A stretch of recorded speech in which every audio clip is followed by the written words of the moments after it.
আইটিওপ India চ্যানেলে স্বাগত।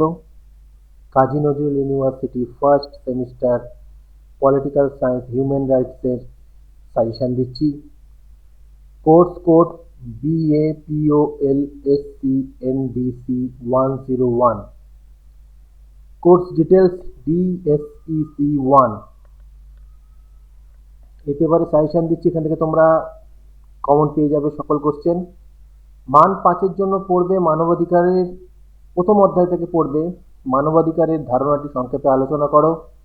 বিশ্ব মানবাধিকার সনদ এ লিপিবদ্ধ এমন যে কোনো 5টি মানবাধিকার উল্লেখ করো। মানবাধিকারের প্রথম 2টি প্রজন্ম সম্পর্কে একটি সংক্ষিপ্ত টিকা লেখো। মানবাধিকারের তৃতীয় প্রজন্মের যে কোনো 5টি বৈশিষ্ট্য লেখো। বিশ্ব মানবাধিকার সনদের নীতিগুলি সংক্ষেপে আলোচনা করো। এবার এই যে প্রশ্ন, এই যে নীতি, এখানেও নীতি লিপিবদ্ধ করা হয়েছে এটা, আর এটা কিন্তু সেম প্রশ্ন। এবার টিকা যদি আসে সেখানেও কিন্তু এই জিনিসগুলো লিখলে হয়ে যাবে, নীতি এবং পূর্ণরূপ লিখবে, তাহলেও কিন্তু হয়ে যাবে 5 নম্বরের জন্য। তাহলে 5 এবং 2 কিন্তু সেম রয়েছে।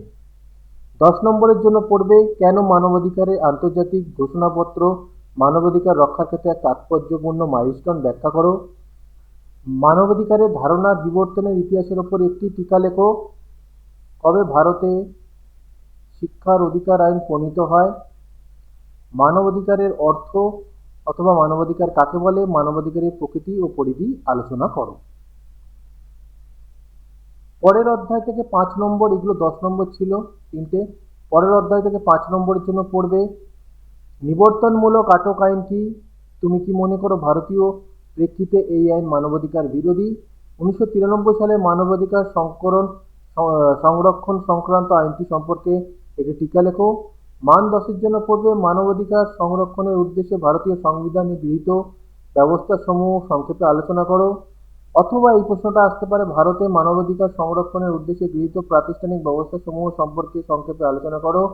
অথবা এই প্রশ্নটা আসতে পারে ভারতীয় সংবিধানে মানবাধিকার সুনিশ্চিত ধারাগুলি সংক্ষিপ্ত বিবরণ দাও। জাতীয় মানবাধিকার কমিশনের চেয়ারম্যান হিসাবে কাকে নিয়োগ করা যেতে পারে?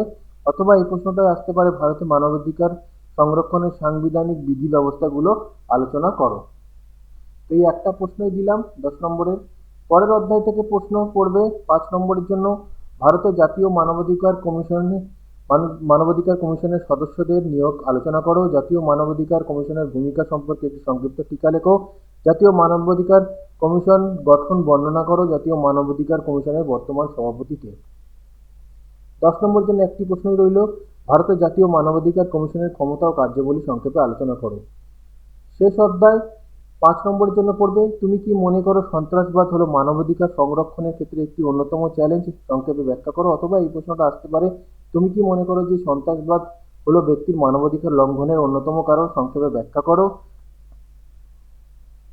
পরের প্রশ্ন, ভারতে সন্ত্রাসবাদী ক্রিয়াকলাপ প্রতিরোধে সরকার কর্তৃক গৃহীত পদক্ষেপগুলি সম্পর্কে একটি সংক্ষিপ্ত টিকা লেখো। অথবা এই প্রশ্নটা আসতে পারে ভারতে সন্ত্রাসবাদ প্রতিরোধের উদ্দেশ্যে গৃহীত ব্যবস্থাসমূহ সম্পর্কে একটি সংক্ষিপ্ত টিকা লেখো। অথবা এই প্রশ্নটাই আসতে পারে ভারতে মানবাধিকার সংরক্ষণের উদ্দেশ্যে গৃহীত বিভিন্ন সন্ত্রাসবাদ প্রতিরোধী ব্যবস্থাসমূহ সম্পর্কে সংক্ষেপে আলোচনা করো। এই দুটো প্রশ্ন 5 নম্বরের। আর 10 নম্বরের জন্য শেষ অধ্যায়ে পড়বে পোটা সম্পর্কে সংক্ষিপ্ত টিকা লেখো। কাউন্টার টেরোরিজমের ওপর একটি সংক্ষিপ্ত টিকা লেখো। টেরোরিজমের সংজ্ঞা দাও। লাস্ট প্রশ্ন, ভারতে মানবাধিকার সুরক্ষায় সন্ত্রাসবাদ বিরোধী আইনের গুরুত্ব আলোচনা করো। সন্ত্রাস দমন আইন কবে প্রণীত হয়? এই হলো সাজেশন, এগুলো ভালো করে পড়ো। প্রথম এটা রয়েছে নতুন নিয়মে এনইপি 2020 শিক্ষানীতি অনুযায়ী এটা প্রথম হচ্ছে পরীক্ষা হবে, তাই যা দিয়েছে এগুলো ভালো করে পড়ো।